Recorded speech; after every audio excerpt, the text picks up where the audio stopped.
let's start with the most important topic, potholes. Got everyone going this morning. Well, I mean, you know, I said sort of flippantly to Jonathan that I often say, we're running out of news stories, let's talk about potholes. But this is genuinely a serious issue for anybody who drives anywhere across the country. I mean, there's potholes everywhere. I mean, it's an inconvenience. It's not safe for people on the roads. And actually, it's the very basics that we should expect in this country, shouldn't we, Salma? That at least our roads should work. Yeah, so you must be very happy there that there's like £1 billion going in. The thing is, where is it going and who's going to administer it? The thing that I always find quite difficult about these announcements that come from government about here's £1 billion to fix something, quite often you get like 6 months down the road and the pothole's still there. So actually, who's looking at who's going to deliver this? And the argument is... all that money gets subsumed somewhere, and they're going to save some of the money back because they want to see evidence of how it's being spent. Yeah, right. 25% they're keeping back. So, so what's going to happen with that 25% then? So if you haven't done your potholes, you don't get any extra money? Oh, no. You have to show you're doing the potholes. What, then you get more money? Then you get the more money, you get the rest of the money, which actually I think is not a bad thing to do, because otherwise you could see some money being frittered away somewhere else. But why are we in this situation? We've got a 10-year backlog of this not being done because the Conservative government did not put the money into this. And if there is a symbol, to the country of how degraded our country has been, the potholes are a really good crumbling roads. The foundations disappearing. We do realise that these are local authorities that could also be Labour local authorities that are responsible. But highways for money comes from central government grants, and that has been depleted over the last 10 years. And is the money sort of ring-fenced, though? You know, if the money comes down and they say this is for roads, is it ring-fenced and only spent on roads, or does that sometimes get taken into other parts of the budget? There's a highways budget. There's a highways budget that goes in, because it's not just potholes that local authorities have to deal with. You know, they do have to sort of deal with their local highways and things like this, you know, what have you, with the highways edge. But for this, the government, and this is why, actually, Charlotte, they've said, you know, we'll give you some money, but the rest of the money will come through when you can show us you're doing the potholes. So they are ring-fencing it to a certain extent. Though, it's ring-fenced to a certain extent in that it's going to be spent in the highways But not ring-fenced on potholes. Right, so you could get money for potholes and then spend it on staplers. So I will say... That's not going to fix the problem, is it? That's not going to fix the problem. But withholding some of the cash to see that there's some improvement, I think, is a sensible thing. There are fears, though, that this is a quick fix, because you know what it's like. You've got a pothole near you, they come, they stick something in it, and then not very long afterwards, it just goes back to crumbling away. If the road itself hasn't got the structural integrity. I mean, I'm not a road expert, but, you know, you can tell, can't you? They do usually... Keep going, I would. Well, you can tell, can't you? And they are saying, actually, some of these roads just need to be properly resurfaced. Well, they do you that can't with just some of keep patching up and patching up, because otherwise you're throwing money away. It doesn't solve the problem. Well, depending on the road, you know, I don't want to claim to be I'm the expert on the pothole situation, but I've seen in my local communities, you know, when it's really bad, they do actually have to resurface. So that's why it costs a lot. I mean, apparently, 50,000 claims a week, I think the automobile organisations are saying, are going into local authorities because of people having their cars, you know, wrecked by these potholes. Okay. And again, so there's another charge on council. But 10 years of not spending the money or providing the money to fix the foundations, that's what we're having to deal with. That's what Starmer's having to pick up and deal with today. But these have been building up over years. Let's see how many potholes Let's move on from this. Can I just say, we do have Mr Pothole on the programme later. He's a pothole expert, so he'll be able to tell us all about... He's not called Mr Pothole. Well, he is. That's what people call him. I mean, that's not literally his name. He's changed his name. Goes back to his uni days, apparently. And we've also got the Transport Secretary on as well, so we will talk to her about where the money's going. Let's move on. Lord Mandelson to be the US ambassador. Is this a good move, Caroline? I mean, this guy was sacked twice as a minister, one for not declaring an interest-free loan that he received. The other time, he tried to deny it at first, but helped people get passports, the Hindager affair, of course. Hindager, yeah. Hindager affair in return for, I think they were due to make a £1 million donation to the Millennium Dome at the time. He's got a bit of a dodgy background, and now he's going to be representing us in the US. I remember someone say he might have met his match with Donald Trump. Well, yes. I mean, he has got a varied background, and he's certainly been the comeback kids, for sure. I think it's pretty inspired choice, actually. I mean, he is as tough as old boots, but he can be incredibly charming. And I think the combination of those two factors, and, you know, he's a big personality, I think he's quite a good if you like, compliment to the incoming President Trump. He is someone who both led, obviously, for Gordon Brown, the Department of Trade and Industries, it was at the time. He was a European commissioner. He's used to tough negotiations. So I think it's a good choice, an inspired choice, and it fits Peter's talents, I think, in so many different ways. Trade issue is going to be really crucial, isn't it? And also just that whole sort of diplomacy, the networking, how you manage people.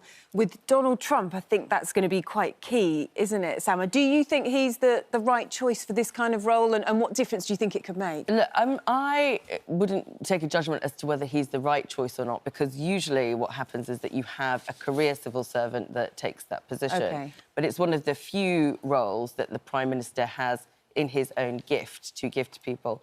I agree, he has a lot of skills and a lot of talent, and you want to be able to use a lot of that experience.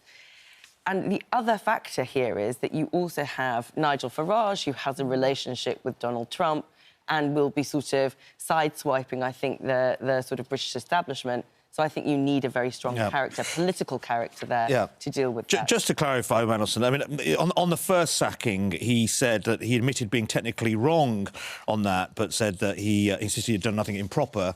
And on the second one, an independent report, so-called Cash for Passports, actually cleared him and said that neither he or anyone else had done anything wrong. Yeah, and he paid a price for both those events. There's no doubt about that. Yeah. And went away and then came back into politics again. So, yeah, I mean, he's been around a long time. Yeah. I mean, a long time. It's interesting because Trump has shown, isn't it? It almost doesn't matter about your track record. Why would he worry? And that's not a great thing necessarily, but it's about your character. It's about you as a person. I think he judges people on face value, doesn't he? And how much he gets on with them. And I imagine sort of, Lord Mandelson is one of those people who's an adept at those relationships. From the little exposure I've had to Peter Mandelson, I think he is very deft at handling people. And I think if you are strengthening your bench, as Keir Starmer needs to, out there with various appointments, he's not a bad person to turn to. So anybody who's sort of watching today who feels a little bit nervous, given some of the things that have been associated with Lord Mandelson, I think you've got to say to yourself, who is the best person to handle Donald Trump? And that's the question. And I think when it comes to trade as well, he'll be, obviously the Americans will have their point of view about what they want to get from the UK. Yeah, and we will want tariffs, don't they? And we want to try to avoid that happening. But he will be quite a canny intermediary in terms of giving advice to the Prime Minister back here about maybe some concessions we might need to make to get the best deal. Just a little vision of Lord Mandelson trying to charm Donald Trump popped into my head. Wondered how that would go. I don't know. I think he can be funny. He can be exceedingly charming. And as you were saying, he's a big personality, and I think Trump will quite like that. We'll wait to see how that goes. Talking about Sir Keir Starmer bestowing the gift of roles on people, he's expected to nominate his former top advisor, Sue Gray, for a seat in the House of Lords. What do we make of this appointment, Salma? So this has been rumoured for a long time, around Westminster. Personally, I think that appointing Sue Gray to the House of Lords is a question of poor judgment on the part of the Prime Minister, because this is about trust in institutions. And if you're saying that somebody wasn't good enough to be your chief of staff and had to leave, you suddenly give them a seat in the legislature. I don't understand what that's saying to people about the importance of the role of the second chamber. I don't think it'll be the first time, and it certainly won't be the last time, that things haven't worked out with an individual working for a Prime Minister. And it's not necessarily that they've failed, they just didn't fit, it didn't work in that job, that they end up being given an opportunity in the House of Lords. I mean, there's been a number of Prime Ministers... It does smell a little bit, though, Garraway. It does smell a little bit. I'll tell you step down, I'm going to remove you out of number 10, but I'll make you Baroness in a few months' time. Yeah, but, I mean, look, the House of Lords have got lots of people with different experience and background. Whatever happened in number 10, and it didn't work out as planned, let's be honest about that, Sue Gray has years and years, decades of experience as a senior civil servant, and in that sense, she has got still something to offer. But it is a sort of, if you like, a management situation that has happened here. But there's lots of other people who will be put up so you just get promised a period? No, you don't. I don't think you get promised. You say you can use your talents in the House. We'll move you on, but we'll give you a period. Caroline, here's the thing. It does feel like... And I don't want to make a partisan point about this. This is is something that I feel very passionately about because I've always been a really strong supporter of the House of Lords. I even support the hereditary principle because of the history that's attached to it. Lots of people don't. No, I don't. But I support the House of Lords as a bicameral chamber. In order for the integrity of that function in Parliament to remain, we can't keep having this. And that also applies to Conservative Prime Ministers who think that there is some kind of patronage that's involved in putting people in the House of Lords. You should be adding something to it. It shouldn't be a bauble that comes because you haven't been able to I would work very much out. be... We can start a campaign, Salma, together, if you like, because I've, in the past, said we should have a chamber of about, 200 people. We have this... I think it's the second largest chamber in the world. Labour said... Labour said... Yes, but until all the parties did agree that they're not going to do that, Caroline, we're going to have this tit for tat from one year to the next. Labour said in 2022 it planned to abolish the 805-member Lords, replacing it with a new reformed upper chamber. But now it seems it's been watered down and they're now planning 30 new appointments. So that doesn't seem to match with what they said in opposition. Is this another case of, say one thing in opposition, yes, we're going to reform the Lords, and then when they come in saying, actually, we're going to make 30 new ones? Yeah, I mean, I remember the battle we had to remove the hereditary peers, which I do absolutely agree with, that someone just because they're born in the right place at the right time should end up being in the House of Lords is archaic. So we did deal with that. And just as archaic and to be honest, being failed up into the House of Lords. I mean, what's worse? But if you're going to have a chamber, if you're going to have a second chamber, and there's lots of discussion about that, you at least might say we're going to draw people from different talents and backgrounds. Some of that, I mean, we've got the bishops in there. Look at what's been happening with the bishops recently. I mean, it's not the greatest look for them either in terms of what's been going on in the Church of England. We should make that point. Incredible, isn't it? Here we are, a Western country. I think we're the only country that has our own religious clerics in the House of Lords. I think the only other country that does it is Iran. It's... I mean, you think about that for a minute. I agree. Well, but it's the established church. It's part of the constitution. Like I don't have an issue with that. I'm from a Muslim background. We'll be having a lovely Christmas with my Anglican husband. Dearo. I have no issue with the established church, part of our history and the constitution being present there. Nor do I with the history of hereditary peers. But I think instead of focusing on those things, the choices that we do have right now, aside from reforming or abolishing, is who do you put in there? And that's where the scrutiny should and it's be. interesting, so that the House of Lords Appointments Commission has been ordered to publish the explanation that Boris Johnson gave for his former aides Charlotte Owen and Ross Kempsell to be given peerages. They were 29 and 31 at the time. There's been this freedom of information request, although we don't know whether we are going to get this information, to find out why, on what basis. Those citations that are offered by Number 10... You think it should be all clear, transparent? And should be transparent. It should be a case for everybody. And I say that about all political parties. Caroline, so I agree with that. If the call came later on from Sir Keir Starmer... It's not happening, by the way. You never know. You don't know. He might call you up and say... You can quote it to me anyway. We've got a spare space on the bench for you, if you I'm like. not going for anything less than a duchess, OK? No, would you accept if it was offered to you? Would you take the position? I think it was offered, I certainly would consider it. I'm not saying it's happening. I mean, I think if I was offered, I would consider it. And in terms of your argument, but only if you could contribute, what would be your contribution then, other than the fact that Keir Starmer's invited you on? I think my contribution would be someone who's been, a public servant for many, many years. Some of the campaigns I've been involved in and what have you, and I think that's something I could offer. But I'm not... an interview. I'm not pitching to the country. This is great. Do the petition now. We'll let you know. Thank you so much. Thank you. Just for the record... Not that anybody would offer me a peerage, but if I was offered one, I would absolutely say no. All right. And I want that on record. It's easy to say when you know you're never going to be offered one. That's what John Prescott said as well. Do you know what you'd be? Would you be like Baroness of... Because I didn't realise you get to choose your title, don't you? Goodness me. I don't know, maybe the Baroness of Don Valley, if I'm still allowed to use like a stitch. I think that's quite nice. It's got nice ring to it. You'll be known as the Don. The Don, actually. Yeah. Don Corleone. Thank you. Liaison committee met and Sir Keir Starmer had a little bit of a grilling on a number of issues, whether that's HS2, the winter fuel allowance, the farmer protests, a bit of a tough grilling. But on the winter fuel allowance, that is still a huge issue. This weekend is the deadline.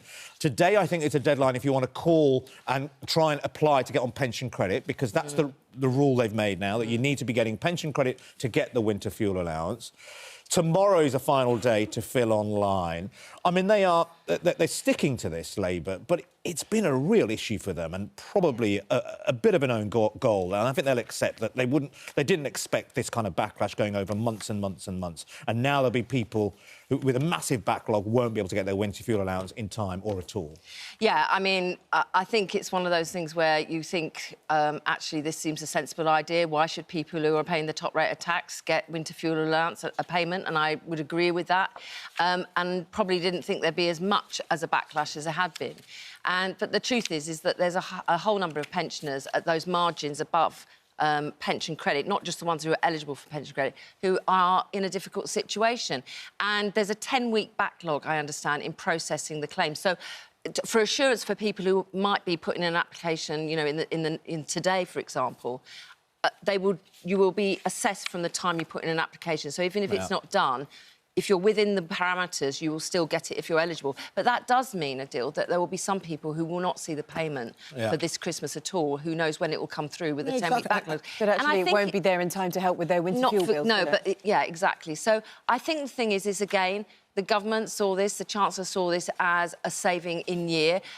If you were going to do it, my sense would have been you would have said, we'll reform it, you could tax it so that those people who should get it could get it, and you could do it over a year. But they chose to do this as an in-year saving. And, you know, given everything else that's gone on, it's a pretty small saving that they're getting. But I have to say, this application form, I mean, look at it, it's, you know, it's a number of pages. You do it online, we've printed it off. 225 boxes to fill in. OK, you may not have to fill in all of them. You probably skip to part 8 or 9 or whatever. But still, when you've got that in your head, you've got to do that. Around Christmas time, you've got everything else going on. Oh, I've got to fill in this form. I mean, a lot of people live on their own. I've got relatives who live on their own, who pensions, and whenever it's something like this, they're always calling on one of their nieces or nephews or someone to come and help them. They can't do it on their own. Yeah, look, I think this is... We will have a difference of opinion. This has been a massive misstep in terms of what the government has done, but it also really fails to recognise what's happening for individuals. So the decision's been made on what's on the balance sheet and what you need to take off, and it seems to forget that actually there are people at the end of this, and as you say, those individual experiences. And I think there is going to have to be some kind of concession at some point, just to reassure people that actually the government does care about we'll be digging into that after 7 o'clock. Send us your questions. Regarding, if you've got any questions regarding that, do get in touch. Just mention at this point the situation, Giselle Pellico, because, you know, she's on the front page of a number of the newspapers this morning. This is the case in France. She suffered a horrific ordeal at the hands of her husband and 50 other men, and that court case has come to an end. They have been jailed as a consequence. And there's a lot of talk about her bravery. She waived her anonymity, the ramifications of this case. And within the last hour, there's been a reaction from Emmanuel Macron on X. So I'll just read you this, because he says, "Thank you, Giselle Pellico, for this word of justice in the name of which you face the ordeal with your head held high, for women who forever have a scout to speak and fight for all of us, because your dignity and your courage have moved and inspired France and the world." So that's words there from the French president following this case.